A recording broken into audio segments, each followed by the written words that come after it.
During the year under review, one environmental challenge in Nigeria that seemed intractable was tackled differently. The severity of environmental degradation and its devastating impact on livelihood and infrastructure prompted the federal government to seek urgent support from the World Bank.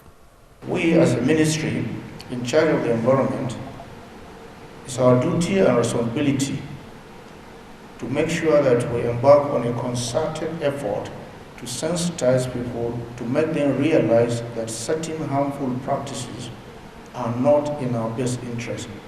And the earlier we know this, the better. The more we know, the better for us to make efforts to redress the situation. Otherwise, we might wake up one day and then your child will ask you, what have you done? And you will not be able to answer him. When we were designing this project, we were very conscious of the fact that this is a problem that seems to have defied all previous solutions. So we knew that the journey was not going to be an easy one. It was very clear to us. We did not underestimate the seriousness of the challenge. But we have been very, very diligent in ensuring that the implementation arrangement put in place in these projects are followed through without exceptions. This is why the results that we are seeing on the ground actually exceed our expectation, and we are very happy with the accomplishments of the civil works, as well as other complementary bioremediation measures. A comprehensive erosion and watershed management project. So all activities that are lined up within that context are the major focus of this project in Anambra State as well as in all the other states that are participating, which include the immediate stoppage, because that's the idea, of active gully sites of priority selection by the state. Those that are most severe and which are going to give the most immediate impact. Those that are threatening structures, those that are threatening both human as well as environmental assets of the state.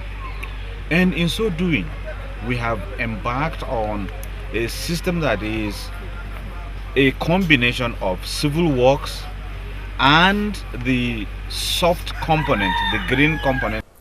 The Nigerian Erosion and Watershed Management Project has swung into action in the 7 pilot states in the southeast.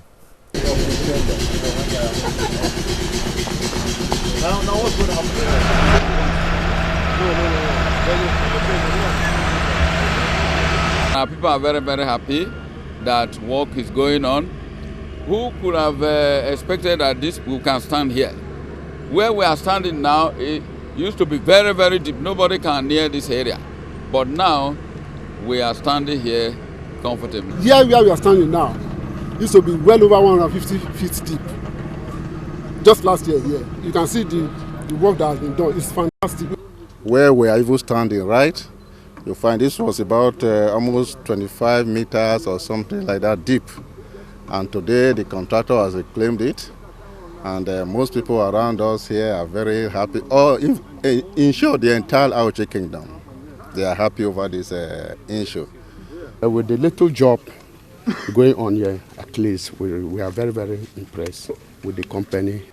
The project is not only to remediate the environment, it is also aimed at rehabilitating the people.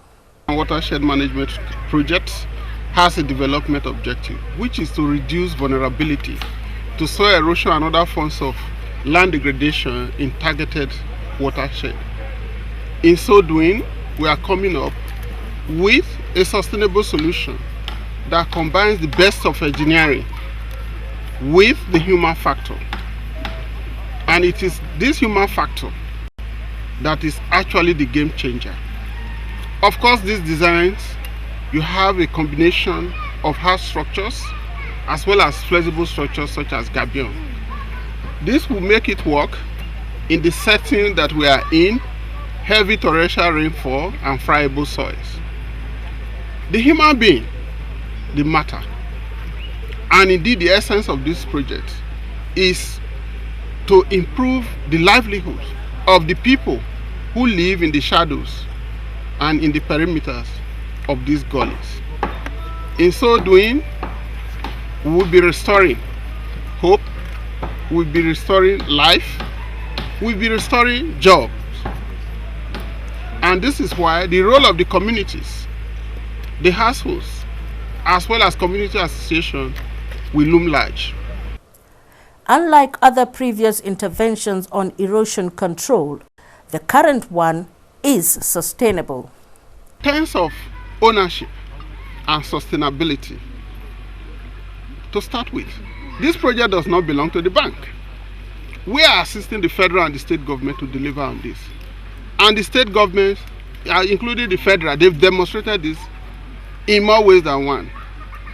I'm happy to report that in spite of the physical regime of the country, the federal government has since approved and released 500 million as counterpart fund.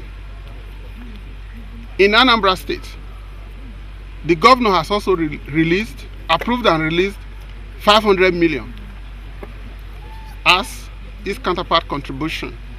In other states such as Edo, the counterpart contribution has exceeded 1 billion.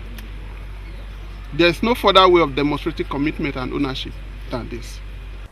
For the people living around gully erosion sites, the Nigerian Erosion and Watershed Management Project means a new lease of life. We are very hopeful because of what we are seeing. There is a lot of improvement. The mere mention of the arrangement to tackle the erosion brings joy and new life from new map into us.